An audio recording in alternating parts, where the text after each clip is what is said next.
Jadi mukhalafatuhu ta'ala terjemahannya bersalahan dia Allah Ta'ala, maknanya berbeda Allah Ta'ala.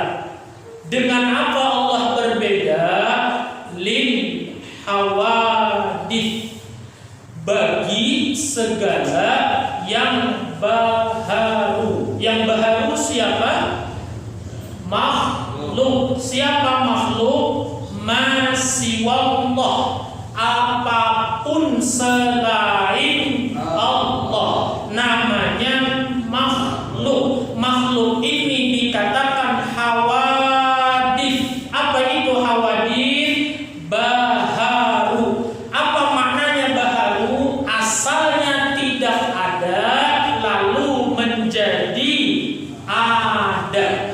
Jadi yang namanya makhluk itu semuanya baharu. Apa itu baharu? Asalnya tidak ada.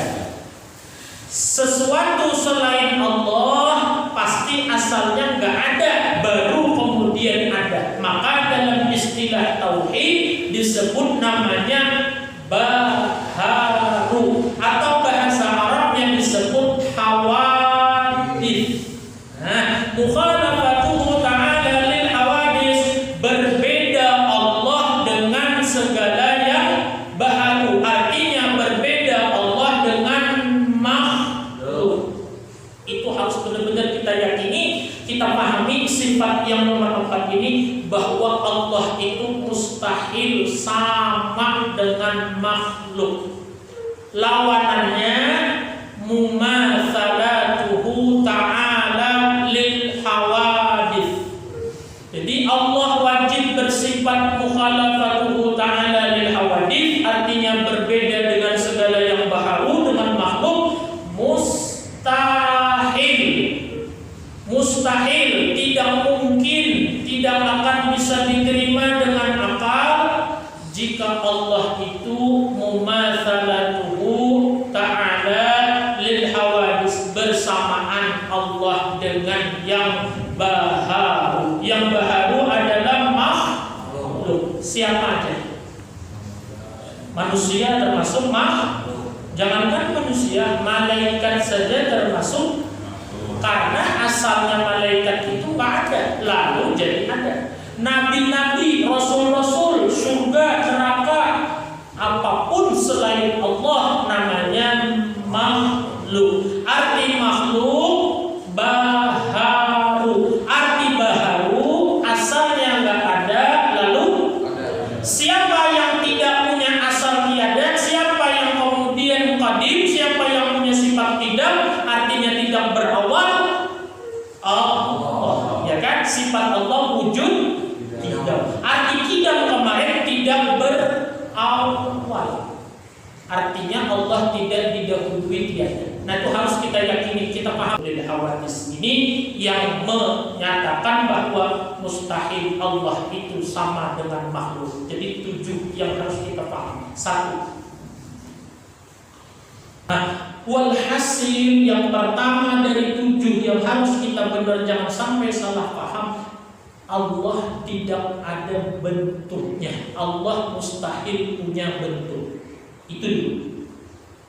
Kayak apa Ustaz bentuknya Allah? Jawabannya Allah nggak punya atau nggak ada bentuk. Jadi kalau orang mikir, misalnya ya mikir nih, Allah tuh kayak apa ya bentuknya? Dia mikir sesuatu yang nggak ada, karena Allah nggak punya bentuk. Ya. Jadi jangan sampai ada pertanyaan Allah tuh bentuknya kayak apa? Karena jawabannya Allah nggak punya. Kenapa jadi Allah nggak punya bentuk? Karena kalau Allah punya bentuk, namanya makhluk. Karena setiap makhluk pasti ada bentuk. Misalnya malaikat bentuknya seperti cahaya, ada kan bentuknya walaupun cahaya. Nah, kita tidak boleh menyandarkan kepada Allah dengan sesuatu bentuk.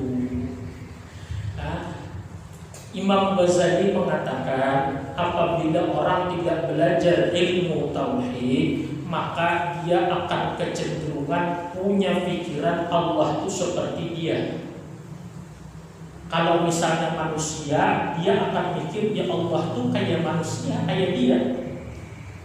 Kalau misalnya kemudian misalnya ya, contohnya misalnya maaf ya, misalnya kambing misalnya, dia kemudian punya akal, seandainya kambing diberi akal, berpikir dia kayak apa bentuknya Allah, dia akan mikir kalau dia nggak paham ilmu tauhid, ya Allah ya seperti dia, kakinya apa, seperti itu. Nah, sehingga belajar tauhid ini perlunya apa? Menyempurnakan, meluruskan akidah kita bahwa Allah itu beda dengan kita. Salah satunya kita ada bentuknya, Allah nggak ada bentuk.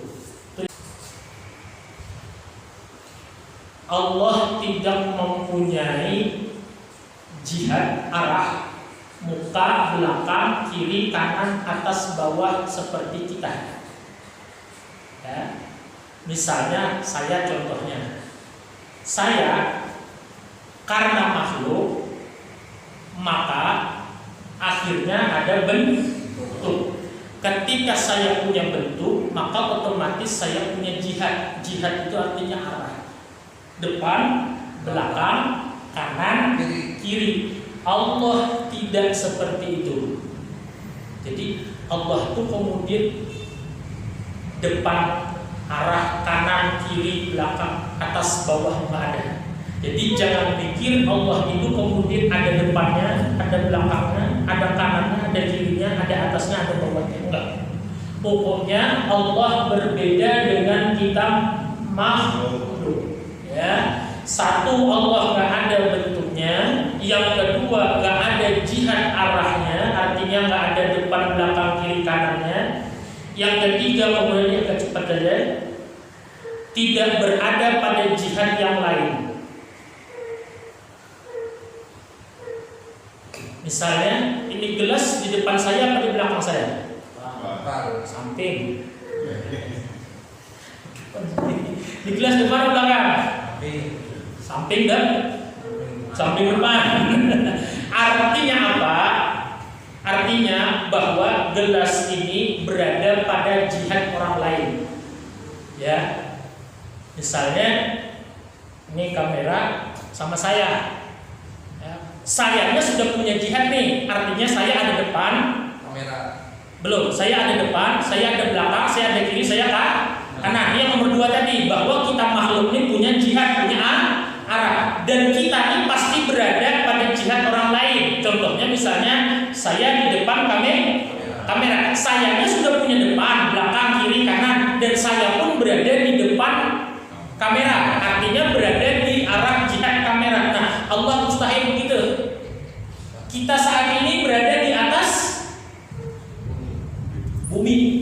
Di atas apa? Bumi lantai. Sama, di atas lantai, atas bumi. Di bawah ya, di bawah, ya pokoknya di bawah lah ya, ya kan? Berada di samping kanan,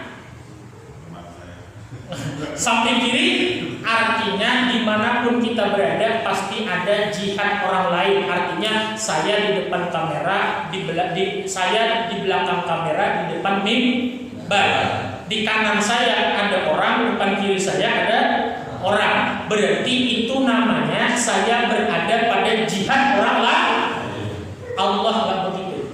Jadi Allahnya sendiri nggak punya depan, belakang, kiri, kanan, atas, bawah, dan Allahnya tidak berada di depan sesuatu, di belakang sesuatu, di atas sesuatu, di kiri sesuatu, kanan sesuatu, atau bawah sesuatu. Kalimat Allah di atas langit berarti Allah berada di jihad atas langit. Ini langit, di bawahnya, di atasnya Allah. Kalau ada kalimat Allah di atas langit, berarti langit di bawah, Allah di atasnya. Berarti Allah berada di jihad di arah atas langit. Maka itu mustahil. Berarti kalau Allah berada di atas langit sama dengan kita berada di atas lantai, sama-sama di atas. Sedangkan tadi mukhalafatuhu ta'ala, Allah berbeda dengan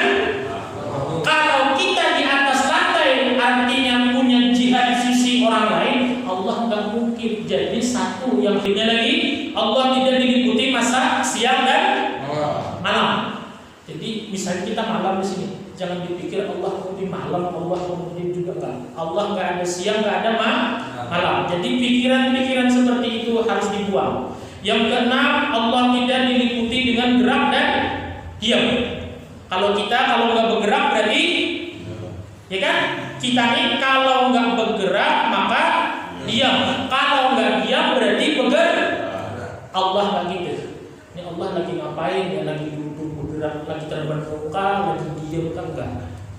Ya, jadi yang begini lintasan seperti ini itu harus dibuang jauh-jauh dalam pikiran kita. Kalau seandainya satu saat terpikir ini Allah kemudian bergerak berdiamlah, maka Allah tidak diliputi oleh gerak dan diam. Ini harus dibantah. Yang ketujuh, Allah tidak mengambil manfaat dari ciptaannya dan hukumnya. Saya ambil contoh kita.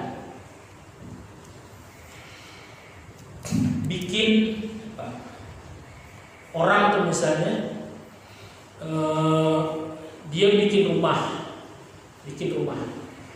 Setelah dia bikin rumah, maka kalau kita makhluk pasti mengambil manfaat dari bikinan kita sendiri. Contohnya kita bikin rumah, anggap dulu rumah sendiri. Habis itu setelah kita bikin rumahnya buat siapa? Kita. Yang nempatin kita, berarti kita ngambil manfaat dari bikinan sendiri. Nah, itu kita. Misalnya kita bikin rumah bukan buat saya, Pak Ustaz, buat orang lain. Saya bikinin doang, kontraktornya doang, pemborongnya doang, tapi ngambil duit dari situ. Berarti dari bikinan kita ngambil berupa upah. Kesimpulannya, apapun yang kemudian bikinan makhluk itu pasti makhluk itu mengambil manfaat dari bikinannya. Ya,